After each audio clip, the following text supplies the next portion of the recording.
Hello, it's Darren at Moonhare Studio, and today we're going to be looking at podcast and theatre again, and we're going to look at the creation of stings. And I'm not talking about the nasty, bitey, insecty ones either. So, just a few hints and tips on how I've been composing these little pieces of music and what you should avoid doing.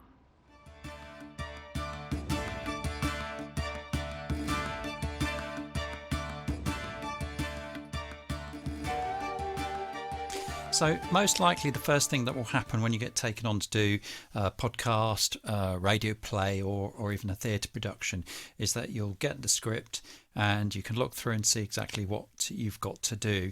I often have to do the sound design as well, so I end up doing things like gunshots and atmospheres, anything that's required that's in the audio spectrum that isn't going to be performed by the actors.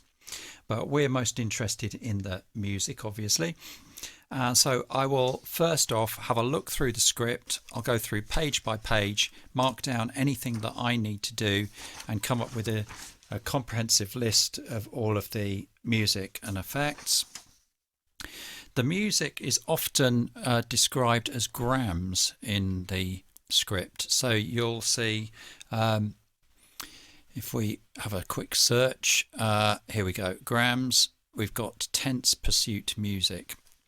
A sting generally is a very, very short piece of music, so it's going to be something like 2 to 8 seconds long, probably, no more than that. And what you're doing there is you're creating a link maybe between two scenes, or perhaps emphasizing something that's happened in the script itself. The linking themes are actually quite important, because what you don't want really is just a gap, from one scene to the other. It's not possible really to crossfade like you would in a TV show and see something happening and then moving on to the next scene. So the idea of just radio silence is anathema to most people. So we'd do something that will just create that little bit of interest and tells the audience, yes, we've moved on, we're not on that scene anymore. So what would a sting sound like? Well, we've got the tense pursuit sting up here that we were looking at in the script. I can see that it's around about 7 or 8 seconds long, so around about the length that I said. Don't go too far over that. It's arranged fairly straightforwardly, probably with the sort of instruments that you might be using elsewhere in your play.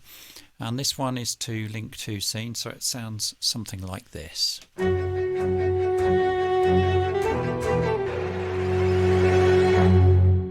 So as you can see, nice, short, sweet.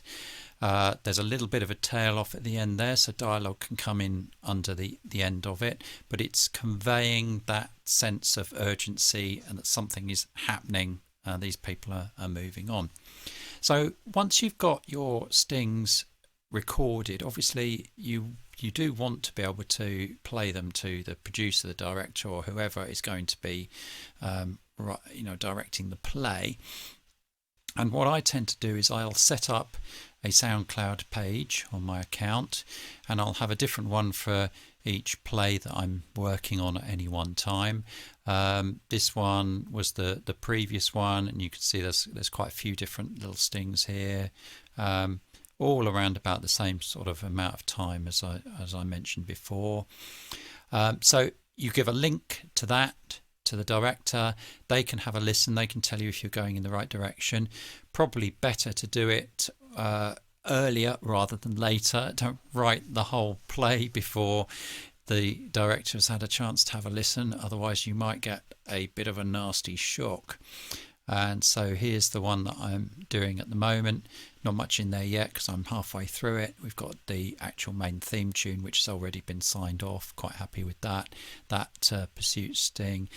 This one is a little piece of kind of musical FX which is going underneath dialogue, so it's just something to set the scene really.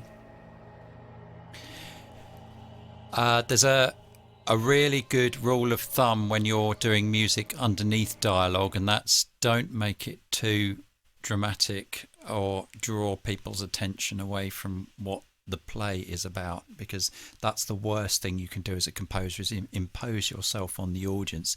So if you're given a cue that goes underneath dialogue, then please just be very sparing about what you put in there.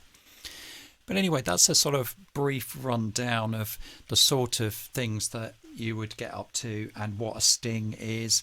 Don't go overboard. It's very easy to think, oh, I'll just do one that's 12 seconds long because I've got a really nice little theme here. And believe me, 12 seconds seems like a heck of a long time when you're listening to transition between scenes in a play. So just try to keep it down to that sort of, 3 to 8 seconds is a really, really good time. Hope that's been of interest to you. I might do a few more of these ones about theatre and podcast, because I don't find that much about it online. I mean, there's so much to do with scoring to picture. Some really brilliant things out there. I mean, well, as you all know, I do subscribe to Christian Henson's channel, and I was fascinated by the stuff that he's doing. But for those of us that are working in totally the audio spectrum, I hope, if you've got any tips, actually, anybody that's doing these sorts of tutorials out there that I can have a look at, then please let me know. But otherwise, come back whenever you feel like it. Don't feel the need to subscribe to this channel. I'm not a professional podcaster, just doing a few bits and pieces that might be of interest to people. So have a good one, and I'll see you next time.